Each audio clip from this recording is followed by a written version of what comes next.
देखो, valuation and adjustment of goodwill.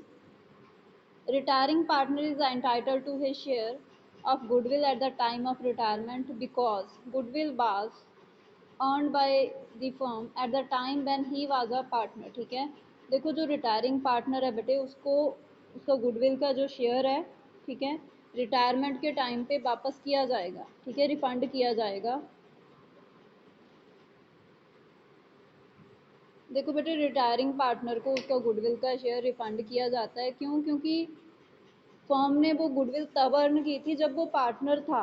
मतलब जो पार्टनर अभी जा रहा है, ठीक है, वो पहले पार्टनर था, उस समय फर्म ने वो गुडविल अर्न की थी, इसलिए उसको जाते टाइम, मतलब उसके रिटायरमेंट के टाइम पे उसका गुडविल का शेयर रिफंड किया जाएगा। Continuing gaining partners compensate the retiring partner by paying goodwill in their gaining ratio. ठीक है, जो कॉन्टिन्यूइंग या गेनिंग पार्टनर्स होते हैं बेटे, वो कॉम्पनसेट करते हैं रिटायरिंग पार्टनर को, ठीक है, गुडविल का शेयर पे करके गेनिंग रेशियो में। कल मैंने आपको करवाया था ये भी, ठीक है, कि जो गेनिंग पार्टनर है वो कॉम्पनसेट करेंगे रिटायरिंग पार्टनर को in their gaining ratio. Value of goodwill is determined as per the terms of the partnership agreement. जो वैल्यू होती है बेटे गुडविल की, वो डिटरमाइन की जाती है, कैलकुलेट करते हैं हम, ठीक है, as per the terms of partnership agreement. जो भी हमारे पार्टनरशिप का एग्रीमेंट होगा उसके अकॉर्डिंग, और एज एग्रीड अमंग देम, जैसे भी पार्टनर्स में वैसे एग्री होगा। अगर एग्रीमेंट नहीं है तो पार्टनर्स एक दूसरे के साथ वैसे एग्री होंगे, ठीक है, तो जैसे भी वो एग्री होंगे उस तरह गुडविल की वैल्यूएशन होगी। Retiring partner share of goodwill. जो रिटायरिंग पार्टनर का गुडविल का शेयर है वो कैसे कैलकुलेट करेंगे? Value of firms goodwill into profit share of retiring partner. ठीक है, फर्म के गुडविल की वैल्यू आ जाएगी और जो पार्टनर रिटायर हो रहा है उसका प्रॉफिट शेयर आएगा। ठीक है, जैसे कि कल बताया था, अज्यूम कर लेते हैं कि फर्म की जो गुडविल है बेटे वो 90,000 है, और जो पार्टनर हमारा रिटायर हो रहा है, फॉर एग्जाम्पल बी रिटायर हो रहा है, बी का जो प्रॉफिट शेयर था, ओल्ड प्रॉफिट शेयर, वो था 2/9। तो बी का अभी जो गुडविल का शेयर आएगा, जो उसको रिटायरमेंट के टाइम पे रिफंड किया जाएगा, वो आ जाएगा आपका 20,000। ठीक है, फॉर्मूला के अकॉर्डिंग इस तरह आप कैलकुलेशन करोगे। Goodwill is recognised in the books of account following accounting standard 26। ठीक है, रिकोगनाइज्ड मीन्स बुक्स में शो करना। गुडविल को बुक्स में शो किया जाएगा या कंसिडर किया जाएगा अकाउंटिंग स्टैंडर्ड 26 को फॉलो करके।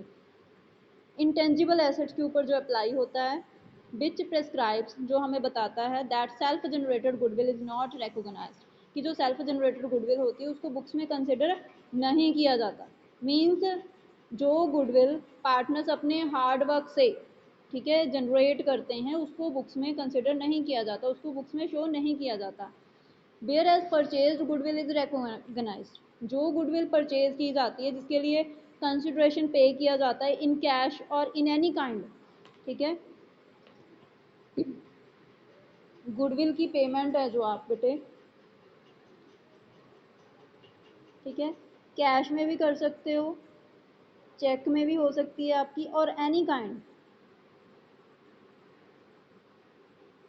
ठीक है, एनी काइंड में मीन्स कोई भी आप बिल्डिंग पे कर सकते हो, शेयर्स इशू कर सकते हो गुडविल के लिए, डिबेंचर्स इशू कर सकते हो, ठीक है, कोई मशीनरी मतलब आप दे सकते हो, मतलब कोई भी ऐसी चीज़ दे सकते हो जो कैश में कंसिडर होगी अगर आप कैश नहीं पे कर रहे। बट कुछ ना कुछ कंसिडरेशन जब आप पे करोगे गुडविल के लिए, तो ही AS 26 के अकॉर्डिंग, अकाउंटिंग स्टैंडर्ड 26 के अकॉर्डिंग गुडविल को बुक्स में कंसिडर किया जाएगा, दैट मीन रिकॉर्ड किया जाएगा।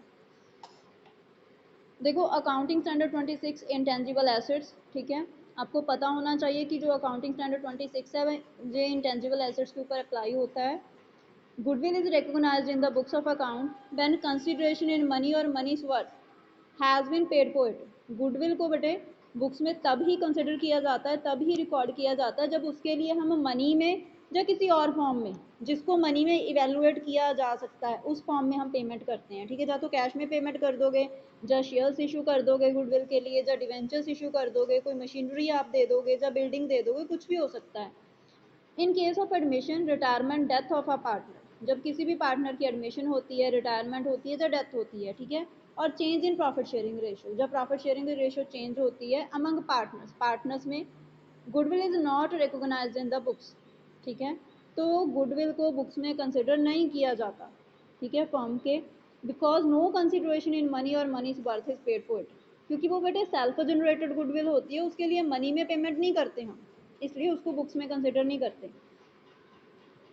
सिर्फ वही गुडविल कंसिडर होती है जिसके लिए मनी में पेमेंट होती है, जो परचेज्ड गुडविल होती है। गुडविल में भी एडजस्टेड थ्रू कैपिटल अकाउंट्स, ठीक है, गुडविल को हम एडजस्ट कर सकते हैं कैपिटल अकाउंट्स के द्वारा पार्टनर्स के, और गुडविल में भी रेज्ड, ठीक है, गुडविल को हम रेज कर सकते हैं बुक्स में, बट ऑल्सो रिटन ऑफ, मतलब एक बार बुक्स में शो कर देंगे देन इमीडिएटली उसको राइट ऑफ करेंगे with in the financial year, same he financial year में, जैसे कि हमने जनरल एंट्री में देखा था 4th चैप्टर में, ठीक है, पहले ओल्ड रेशो में मतलब बुक्स में शो कर देंगे, देन न्यू रेशो में शो करके मतलब डिस्ट्रीब्यूट करके राइट ऑफ कर देंगे गुडविल को। At the time of retirement of a partner, जब किसी पार्टनर की रिटायरमेंट होती है, गुडविल मे और may not exist in the books of account, तो हो सकता है कि गुडविल बुक्स में हो या ना हो। Accounting treatment of goodwill will be carried out accordingly, जो अकाउंटिंग ट्रीटमेंट है गुडविल की वो मतलब इसी चीज को देख के करेंगे कि बुक्स में गुडविल है या नहीं है। When goodwill does not exist in the books, देखो बेटे जब आपकी जो गुडविल है बुक्स में नहीं होती, ठीक है, retiring partners capital account is credited, तो उस टाइम पे हम क्या करते हैं, जो रिटायर हो रहा है पार्टनर उसका कैपिटल अकाउंट क्रेडिट करेंगे, क्योंकि उसको गुडविल की पेमेंट करनी है बेटे, with he share of current value of goodwill, ठीक है, जितना भी उसका शेयर बनेगा करंट वैल्यू, जैसे कि जहाँ पे हमने कैलकुलेट किया था, जो 20,000 वैल्यू है जो क्रेडिट होगी आपके, ठीक है, बी के कैपिटल अकाउंट में।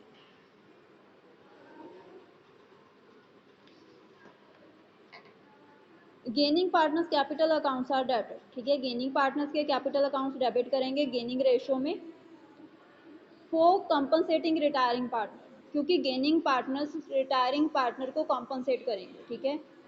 जनरल एंट्री तो मैंने आपको कल करवा दी थी, बट फिर भी एक बार करवा रही हूँ दोबारा से। The journal entry is gaining partners capital accounts debit, gaining partners के कैपिटल अकाउंट बेटे डेबिट करेंगे individually in gaining ratio, individually that mean हर एक पार्टनर का सेपरेट अकाउंट डेबिट होगा, ठीक है, और जो आपका रिटायरिंग पार्टनर होगा बेटे मोस्टली 99% आपका एक ही पार्टनर होगा जो रिटायर होगा, बट किसी एक रेयर क्वेश्चन में एक से ज़्यादा पार्टनर भी रिटायर हो सकता है, ठीक है। देखो अभी एग्जांपल है, व्हेन ऑल दी रिमेनिंग और कंटिन्यूइंग पार्टनर्स गेन, जब सभी पार्टनर्स को गेन होता है, Surendra, Ramesh, Naresh and Mohan are partners in a firm, ठीक है, जो सुरेंद्र है बेटे, रमेश है एंड नरेश है एंड मोहन, ये चारों पार्टनर्स हैं फॉर्म में, sharing profits in the ratio of 2:1, ठीक है, उनकी प्रॉफिट शेयरिंग रेशियो कितनी है, 2:1, 2:1। On the retirement of Naresh, Naresh की रिटायरमेंट पे गुडविल वॉज वैल्यूड 72,000, ठीक है, फर्म की जो गुडविल थी उसकी वैल्यू कितनी थी 72,000। Surendra, Ramesh and Mohan decided to share future profits equally, Surendra ने, रमेश ने एंड मोहन ने बेटे डिसाइड किया कि वो फ्यूचर प्रॉफिट्स को इक्वली शेयर करेंगे। पास द एडजस्टमेंट एंट्री, ठीक है, हमने एडजस्टमेंट एंट्री पास करनी है गुडविल के लिए, without opening goodwill account, goodwill account हमने ओपन नहीं करना, शो योर वर्किंग्स क्लियरली, ठीक है, हमने अपनी वर्किंग्स को क्लियरली शो करना है। देखो ओल्ड प्रॉफिट शेयरिंग रेशो में गिवन है बेटे 2:1, अगेन 2:1, ठीक है, 4 पार्टनर्स हैं आपके,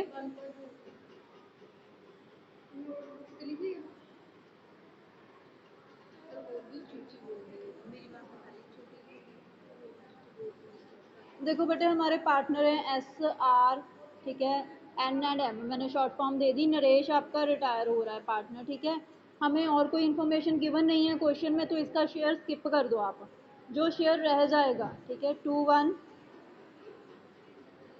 मतलब आपका शेयर रह गया, और जो न्यू प्रॉफिट शेयरिंग रेशियो हमें गिवन है वो इक्वल गिवन है,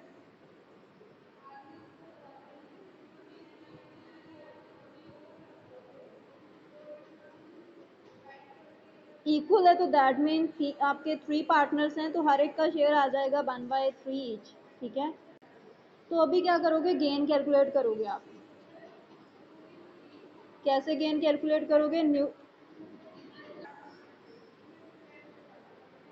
सॉरी बच्चे, जहाँ पे आपका आएगा 2:1, ठीक है, रेशियो 1, क्योंकि नरेश का तो बेटे रिटायर हो गया तो उसका शेयर तो स्किप कर देंगे। Then new profit sharing ratio हमें गिवन है, गेनिंग रेशो हम कैलकुलेट करेंगे, न्यू रेशो माइनस, हाँ जी रवनीत, देखो न्यू रेशो बेटे माइनस ओल्ड रेशो, ठीक है, गेनिंग रेशो कैलकुलेट करेंगे। न्यू रेशो आपकी है 1/3 एस की, ठीक है। ओल्ड रेशो है बेटे आपकी फुल लेंगे, ठीक है, 2 प्लस 1 3 प्लस 2 5 प्लस 1 6, ठीक है, 2/6। देन आर की 1/3 माइनस 1/6, देन बेटे एम की 1/3 माइनस 1/6, ठीक है।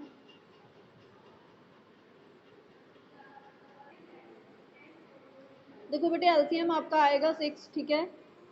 देन जहाँ पे आपकी वैल्यू आ जाएगी 2, क्योंकि 3 को 6 से डिवाइड करोगे तो 2 आएगा, 2 1 जा 2, ठीक है जी। जहाँ पे भी आपका 2 आएगा तो 0/6।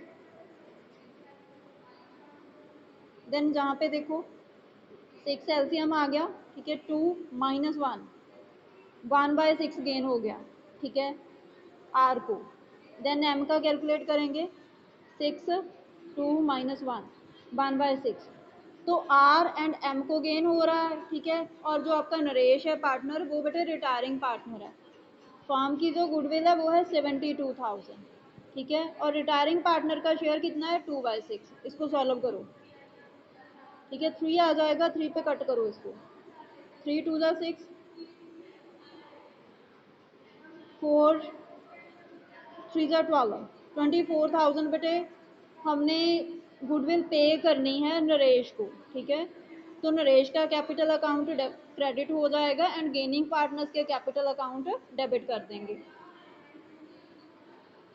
रमेश कैपिटल अकाउंट डेबिट होगा बेटे इक्वली, मतलब दोनों की इक्वल रेशियो है गेनिंग, तो 12,000 ईच आ जाएगा अकाउंट डेबिट, ठीक है। Then Mohan capital account debit 12,000, ठीक है, टू जो आपका रिटायरिंग पार्टनर है, टू नरेश कैपिटल अकाउंट 24,000, ठीक है। एडजस्टमेंट फॉर गुडविल, नीचे आप नरेशन राइट कर दो,